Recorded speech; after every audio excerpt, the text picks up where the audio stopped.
সেদিন ভুল করেই গানের চ্যালেঞ্জটা ওই ম্যাডামের সঙ্গে করে একটা রবীন্দ্রসঙ্গীত গান করেছিলাম।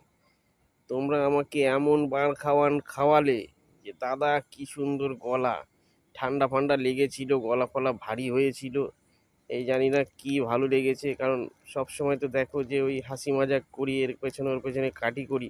আমার গলা দিয়ে যে গান বেরাতে পারে, তোমরা এমন হাততালি মারা মেরেছো, বার খেয়ে গেছি আমি। এখন এখন আমার গান তোমাদেরকে সহ্য করতে হবে। হাসি যেমন সহ্য করছো, তোমাদের প্রশ্ন কিছু কিছু আছে, দাদা তুমি পাও কোথা থেকে, পাও কোথা থেকে পাও, সবাই একটাই কমেন্ট। এরকম কমেন্ট করলে আমি কি জবাব দেব? কোথা থেকে পাই মানে তোমরা যেখান থেকে পাও আমিও সেখান থেকেই পাই। তো আমার চোখে যে ভিডিওটা পড়ে সেটাই আমার মনে হয় যে এটাই ফানি ভিডিও। এটা আমার দোষ কোথায়? তোমাদের যদি মনে হয় যে কোনো ভিডিও পাঠাবে, সেই ভিডিওটার আমি রোস্ট করে দেবো। রোস্ট মানে হচ্ছে ওটা রোস্ট, যাই হোক, ছেঁকে ফেঁকে দেবো যতটুকু পারি। এবার গান শোনো, ঠিক আছে? তারপরে গানের শেষে বাকি কথা বলছি। চলো। মুছে যাওয়া দিনগুলি আমায় যে পিছু ডাকে,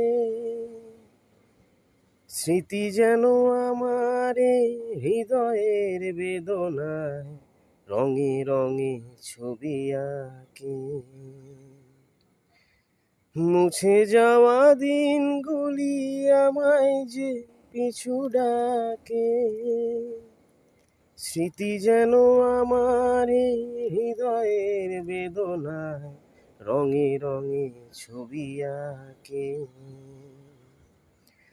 মনে পড়ে যায়, মনে পড়ে যায়, মনে পড়ে যায় সেই প্রথম দেখার স্মৃতি।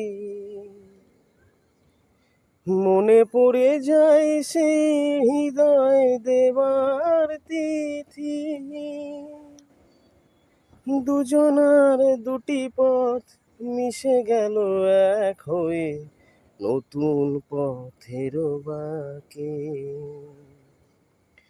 মুছে যাওয়া দিনগুলি আমায় যে পিছু ডাকে, স্মৃতি যেন আমার এই হৃদয়ের বেদনায় রঙে রঙে ছবি আঁকে।